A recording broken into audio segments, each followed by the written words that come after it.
ছাত্র পরিষদের প্রতিষ্ঠা দিবস উপলক্ষে গান্ধী মূর্তি পাদদেশে অভিষেক বন্দ্যোপাধ্যায় জ্বালাময়ী বক্তৃতা রাখলেন।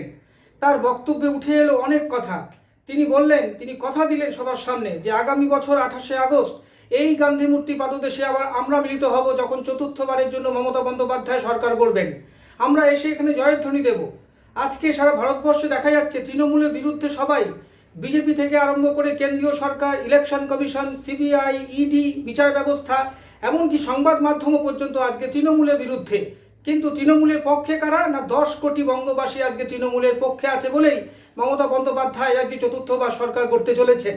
তিনি বলেছেন যে আগামী দিন এমন হবে যে আমরা কেন্দ্রের বিরুদ্ধে এমন লড়াই করব যে এখান থেকে বুঝিয়ে দিতে হবে যে তৃণমূল কি দল। দেখুন কি বললেন তিনি। চেয়েছিল, কত মানুষ ভয়ে প্রাণ দিয়েছে, আত্মঘাতী হয়েছে, জবাব কে দেবে? এই বিজেপি সরকার জিএসটি করে দেশটাকে রাজনৈতিকভাবে দেউলিয়া করে ভারতবর্ষের অর্থনীতিকে রসাতলে পাঠিয়ে রাজ্যের কোষাগার থেকে টাকা তুলে নিয়ে গিয়ে রাজ্যের বকেয়া পাওনা গায়ের জোরে আটকে রেখেছে। জবাব কে দেবে? আপনারা বলুন। 100 দিনের টাকা কোর্টে বলে দেওয়ার পরেও সুপ্রিম কোর্টে চ্যালেঞ্জ করে বিজেপি গেছে যাতে বাংলার 69 লক্ষ জব কার্ড হোল্ডার তাদের টাকা না পায়। এই বিজেপির বিরুদ্ধে যারা বাংলার বিরুদ্ধে যুদ্ধ ঘোষণা করেছে, আমরা তাদেরকে 1 ছটাক জমি আগামী 2026-এ ছাড়বো না।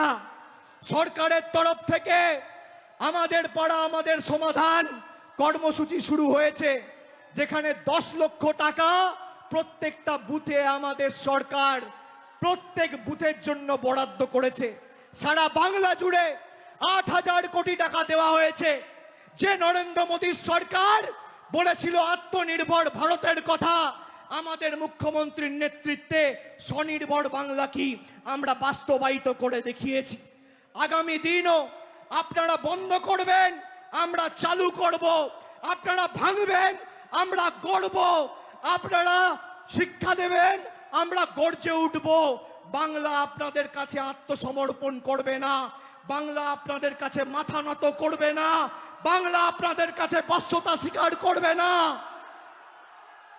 আপনাদের লক্ষ্য গরিব মানুষের চোখে জল নেমে আসুক, আর তৃণমূলের লক্ষ্য গরিব মানুষের মুখে হাসি ফুটুক। দেখি কার জয় হোক।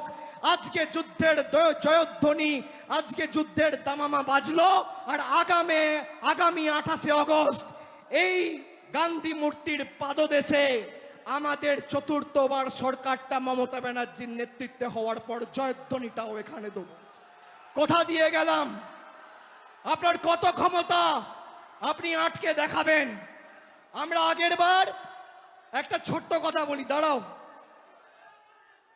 সব তৃণমূলের বিরুদ্ধে, বিচার ব্যবস্থা তৃণমূলের বিরুদ্ধে, বিজেপি তৃণমূলের বিরুদ্ধে, কেন্দ্রীয় বাহিনী তৃণমূলের বিরুদ্ধে, ইডি তৃণমূলের বিরুদ্ধে, সংবাদ মাধ্যম তৃণমূলের বিরুদ্ধে, সিবিআই তৃণমূলের বিরুদ্ধে, ইলেকশন কমিশন তৃণমূলের বিরুদ্ধে, কিন্তু 10 কোটি বঙ্গবাসী তৃণমূলের পক্ষে। এসো লড়াই করো, কত ক্ষমতা দেখি। একদিকে 10 কোটি বঙ্গবাসী, আর একদিকে দিল্লির জমিদারদের নেতৃত্বে ইডি, সিবিআই, সংবাদ মাধ্যম। আগের বার যা আসন পেয়েছিল তৃণমূল, আগের বার যা আসন পেয়েছিল, আমি বুক ঠুকে এখানে কথা দিয়ে যাচ্ছি, তার থেকে আসন বাড়বে, কমবে না। 2011-য় 184টা আসন পেয়ে আমরা বাংলায় ক্ষমতায় এসেছিলাম প্রথমবার। 2016-য় 5 বছর কুৎসা করার পর তৃণমূলের আসন সংখ্যা বেড়ে হয়েছিল 211। 2016 থেকে 2021 কুৎসা যত বেড়েছে, মানুষের জনসমর্থন তত বেড়েছে। 211টা হয়েছে 215। আর এবার তো আমি বলেছি, বিজেপির ক্ষমতা থাকলে 50 পার করে দেখাও, 50। আমাদের ভিডিও ভালো লাগলে লাইক ও শেয়ার করুন, কমেন্ট সেকশনে গিয়ে জানান আপনাদের মতামত। আরও ভিডিও পেতে চ্যানেলকে সাবস্ক্রাইব করুন। প্রতি মুহূর্তে খবরের আপডেট পেতে প্রেস করুন বেল আইকন।